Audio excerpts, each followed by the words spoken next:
आओ बच्चों, तो आज हम लोग सेकेंड पॉइंट डिस्कस करते हैं। Slope of a line when coordinate of any two points on the line are given, यानी कह सकते हैं इसको slope of a line passing through two points.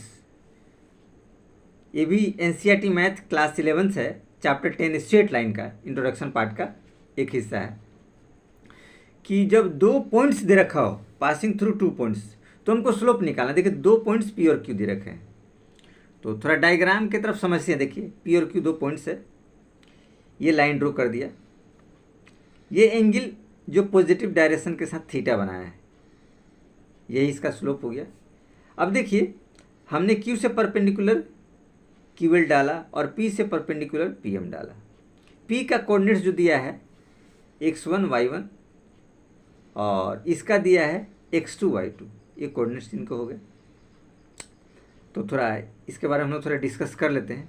अब देखिए slope of a line passing through two points, इसको कह सकते हैं जैसे ऊपर हमने लिख रखा slope of a line when coordinate of any two points on the line are given, या और कह सकते हैं slope of a line passing through two points, दो पॉइंट्स। तो देखिए when angle theta is acute, जब ये एक्यूट होगा, देखिए एक्यूट है, ये 90 से कम है, छोटा है, उस कंडीशन में पी आर, देखिए पी आर हमारे पास ये रहा, पी आर परपेंडिकुलर है इसके ऊपर पी आर, तो पी आर का डिस्टेंस क्या होगा एम एल होगा, और ये एम एल क्या होगा O L minus O M. तो ओ एल जो है आपके पास क्या है एक्स कोऑर्डिनेट्स x2 है, और ओ एम क्या है x1, यानी x2 माइनस x1, ये देखिए x2 माइनस x1, ठीक है। और ये पी आर और एम एल दोनों बराबर है, ये हमने मेंशन कर रखा है। अब क्यू आर की बारी है, क्यू आर देखिएगा, क्यू आर ये रहा, क्यू आर मतलब होता है क्यू एल से अगर एल आर माइनस कर देंगे, क्यू एल ये आपको वाई एक्सिस में है तो y2 हो जाएगा, ये देखिए हो जाएगा y2, और आर एल ये आपके y1 एक्सिस पे बिलोंग्स कर रहा है, ये y, इसका डिस्टेंस y1 है और इस पूरे का y2 है, तो y2 minus y1, y2 minus y1, तो ये हमारे पास ये निकल गया आपको क्यू आर। ये दोनों हमें पता चल गया तो आसानी से टेन थीटा में हम लोग निकाल सकते हैं। ये चूंकि दोनों क्या होगा कॉरस्पॉन्डिंग एंगल होगा, क्योंकि दो पैरेलल लाइन है, ये ट्रांसवर्सल लाइन है, तो ये दोनों क्या होगा कॉरस्पॉन्डिंग एंगल होगा, क्योंकि ट्रांसवर्सल लाइन का सेम साइड, ये दोनों पैरेलल हो गया और ये ट्रांसवर्सल लाइन हो गया, पी क्यू जो लाइन अगर एक्सटेंड हम करेंगे तो सेम साइड हो गया, तो कॉरस्पॉन्डिंग एंगल, तो इस तरीके से दोनों बराबर होंगे, तो यहाँ भी थीटा होगा, ठीक। अब देखिए यहाँ slope of line P Q का स्लोप क्या कहलाएगा एम, स्लोप को हम किसे इंडिकेट करते हैं एम, और एम बराबर टेन थीटा, इस वाले ट्रायंगल में हम रहते हैं एम बराबर टेन थीटा। तो टेन थीटा बराबर क्या होता है, ध्यान रखिएगा, टेन थीटा बराबर होता है पी बाई बी, आपका होता है पी बाई बी। तो पी हमारे पास क्या आएगा क्यू आर, ये आपके पास आएगा क्यू आर, और बी आएगा आपके पास पी आर, ये कंडीशन है। अब क्यू आर की बारी है, तो देखिए क्यू आर क्या है y2 minus y1, y2 minus y1, और पी आर की बारी है, देखिए P R x2 minus x1, x2 minus x1, ये कंडीशन हमारे पास है।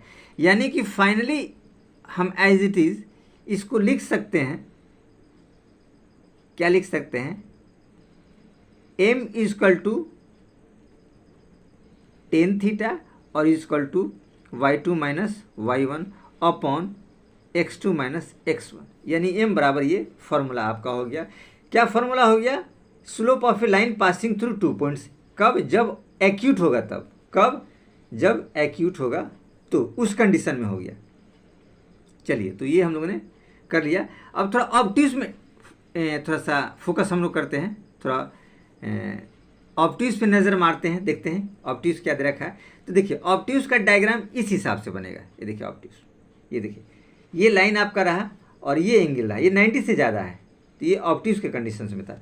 और पहले आप देखिए आसानी से, ये देखिए ये एक्यूट के कंडीशन में 90 से कम रहा है, लाइन ये रहा, ठीक है। तो चलिए ऑब्ट्यूज की तरफ थोड़ा सा हम लोग बढ़ते हैं कि आपको भी थोड़ा सा समझ में आएगा, उस लाइन को एक्सटेंड करते हैं, ठीक है। देखिए ये थीटा है, यानी कि when angle theta is obtuse, जब ये ऑब्ट्यूज रहता है तब, ऑब्ट्यूज वाले कंडीशंस में हम लोग देखते हैं। देखिए क्यू एम एक्स, ये देखिए क्यू एम एक्स ये वाला एंगल है, ये देखिए नहीं, ये क्यू यहाँ पे क्यू, ये तो थीटा है, क्यू एम एक्स ये वाला एंगल आपके पास थीटा है, ठीक है। पहले थोड़ा हम लोग इससे डायग्राम पे फोकस कर लेते हैं। ये देखिए पी क्यू दो पॉइंट्स दिया हुआ है, तो एक्सटेंड कर दिया, तो ये ऑब्ट्यूज एंगल बना, ये एक्स एक्सिस है, ये वाई एक्सिस है।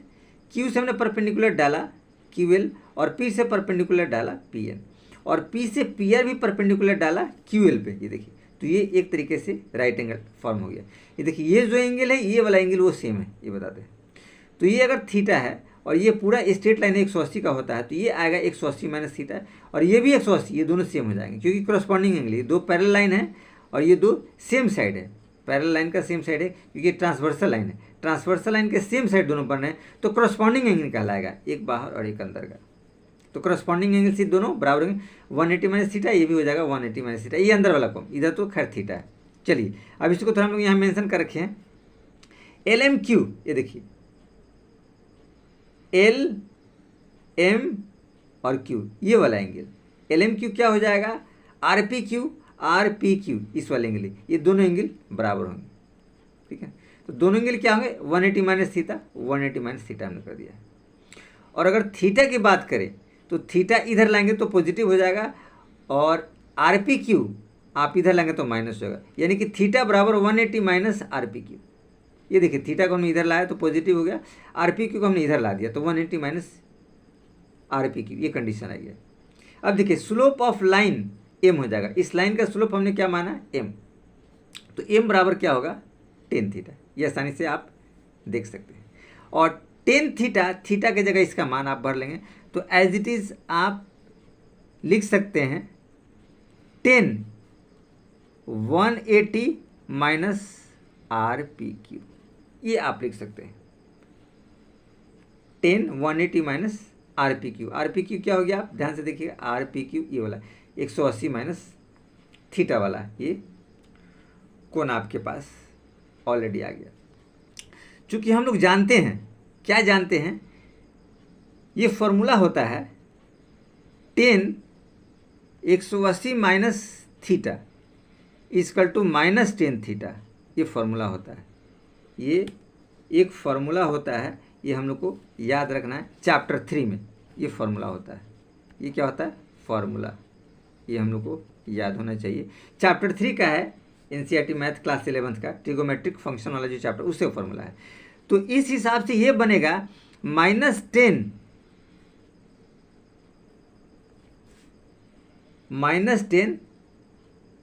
आर पी क्यू माइनस 10 आप लिख सकते हैं एंगल आर पी क्यू, ये वाला एंगल पी, ठीक है, ये वाला। तो 10 में क्या हो जाएगा, P बाई बी कंडीशन आएगा, यानी हम लोग लिख सकते हैं P बाई बी, तो क्यू आर और B आपका आर पी हो जाएगा, माइनस में, ध्यान रखिएगा। अब क्यू आर की बारी है, क्यू आर देखिए क्या हो जाएगा, इस पूरे में से ये वाला घटा देंगे तो क्यू आर निकल जाएगा, इस पूरे, ये पूरे डिस्टेंस कितना है, y2 है, और ये वाला डिस्टेंस आपका कितना है, y2 माइनस y1, यानी हम लिख सकते हैं -y2 माइनस y1, ये ब्रैकेट में डालिए, और नीचे देखिए हमने लिख रखा है यहाँ आर क्यू, हमने लिख रखा y2 माइनस y1। ये y2 कैसे आया, ध्यान रखिएगा, एल क्यू आप चाहे तो लिख सकते हैं, आर क्यू बराबर L Q minus L R, तो एल क्यू हो गया y2 और एल आर हो गया y1, तो y2 माइनस y1। अब बारी हमारे पास आर पी की है, ये देखिए आर पी ये वाला है, आर पी को हम लोग लिख सकते हैं, आर पी एल एन के बराबर है, आर पी क्या है, लिखिए आर पी बराबर एल एन, ये दोनों बराबर है क्योंकि रेक्टेंगल बन गया तो आमने सामने की भुजाएं बराबर होती है, आर पी एल एन। तो देखिए एल एन को हम लोग लिख सकते हैं O N minus O L, और ओ एन जो है वो x1 है और ओ एल जो है x2 है, यानी लिख सकते x1 माइनस x2, तो यही मान हम यहाँ लिख देंगे x1 माइनस x2। अब चूंकि देखिए इसमें से हम माइनस कॉमन निकालते हैं, इस कॉमन को माइनस को हटाने के लिए, तो माइनस y2 माइनस y1, और ये देखिए ये माइनस जब कॉमन निकाले तो पलट जाएगा, ये x2 माइनस x1 हो जाएगा, x1 x2 था तो माइनस हमने कॉमन निकाल दिया, ध्यान रखिएगा, तो माइनस माइनस कैंसिल हो जाएगा, इसमें से माइनस निकाल दिया तो x2 माइनस x1, तो हमारे पास रिजल्ट क्या है, y2 माइनस y1, और ये हो जाएगा x2 माइनस x1। ये क्या आया, m, ये जो आया m, यानी कि स्लोप का कंडीशन से आया, ठीक। तो इस हिसाब से हम लोगों ने देखा कि m बराबर y2 minus y1 upon x2 minus x1, तो ये स्लोप जो है, ठीक है ना, ये हम लोगों ने देखा कि दोनों कंडीशन में, ठीक है ना, दोनों कंडीशन में, ऑब्ट्यूस में और एक्यूट में, दोनों कंडीशन में स्लोप जो है हमारा बदल नहीं रहा है, ठीक? दोनों कंडीशन में हम लोगों ने स्लोप को सेम देखा है।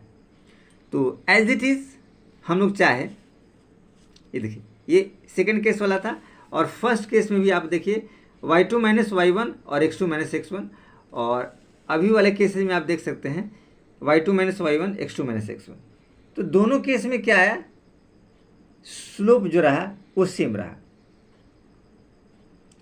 तो इस हिसाब से हमें कोई दिक्कत नहीं है, एंगल आपके पास कुछ वो है या एक्यूट है ऑब्ट्यूस है, दोनों कंडीशन में कोई फर्क आपको नहीं पड़ता है कि किसी तरह का भी एंगल हो, ठीक है। तो चलिए हम लोग चलते हैं एग्जाम्पल की तरफ और थोड़ा सा इसका स्लोप निकालने की कोशिश करते हैं। उसी आधार पे है जो अभी हम लोगों ने फॉर्मूला पढ़ा। देखिए क्वेश्चन आपको दिया है, find the slope of the line passing through the points P 4, 5 और Q 6, 7। ये दो पॉइंट्स आपको दे रखे हैं, ठीक है ना, P और Q, ये दिया है 4, 5 और ये दिया है 6, 7। इसमें कुछ विशेष नहीं है, ठीक है ना। तो देखिए हम लोग चलते हैं, आप चाहे तो x1 y1 x2 y2 मान सकते हैं, नहीं तो कोई विशेष ऐसा नहीं, ठीक है। तो देखिए हम स्लोप के फॉर्मूला में पुट करते हैं, जो 2 पॉइंट्स हमको दे ही रखा है, 2 पॉइंट्स आपको तो दे ही दिया है। आप चाहे तो यहाँ लिख सकते हैं P 4, 5 और Q आपको 6, 7, ये पॉइंट्स दिया है, ठीक है ना, पॉइंट्स R ये आपको दे रखा है। तो स्लोप m बराबर फार्मूला होगा y2 minus y1 x2 minus x1। तो y2 7, 7 माइनस 5 और x2 6 माइनस 4। तो 7 माइनस 5 2 और 6 माइनस 4 2, तो 2 2 कट गया, तो आपके पास क्या आया 1, यानी कि m इजकल टू 1 आया, ठीक है। यही क्या है आपका स्लोप, फाइंड द स्लोप आपको पूछा था लाइन थ्रू इतना। तो ये आसानी से हम लोग ने इस क्वेश्चन को कवर कर लिया, कुछ विशेष ऐसा नहीं था, ठीक है ना, कि लगे आपको कि बहुत ज़्यादा पेचीदा है, ठीक है ना, या कुछ प्रॉब्लम क्रिएट कर रहा है। अब अगर आप चाहते हैं कि इसको एंगल में कन्वर्ट करें, ठीक है ना, इस स्लोप को, तो एज इट इज़ वो भी आप निकाल सकते हैं। देखिए 1 आया, ठीक है ना, तो हम लोग एज इट इज़ चाहे तो इसको लिख सकते हैं, ठीक है ना, क्या लिख सकते हैं, tan थीटा इजक्वल टू 1। हम लोग एज इट इज़ लिख सकते हैं tan थीटा इजक्वल टू 1, क्योंकि m बराबर tan थीटा होता है। हम लोग लिखते हैं, ठीक है ना, m is equal to tan theta is equal to 1। तो इसको ये भी लिखा जा सकता है कि tan थीटा इजक्वल टू 1 दिया है, तो देखिए यहाँ पे आप लिख सकते हैं tan 45 डिग्री। ये 1 क्या होता है, tan 45 का मान होता है। तो एज इट इज़ आप थीटा इजक्वल टू कर सकते हैं 45 डिग्री। तो इस हिसाब से हम लोग ने क्या किया कि स्लोप हमने निकाल दिया थीटा, ठीक है, या थीटा के फॉर्मेट में निकाली है, नॉर्मल m के फॉर्मेट में निकाली है। तो इस हिसाब से हम लोगों ने इसको आसानी से निकाल दिया, जो उसी आधार पे था। चलिए तो चलते हैं हम लोग नेक्स्ट टॉपिक की तरफ।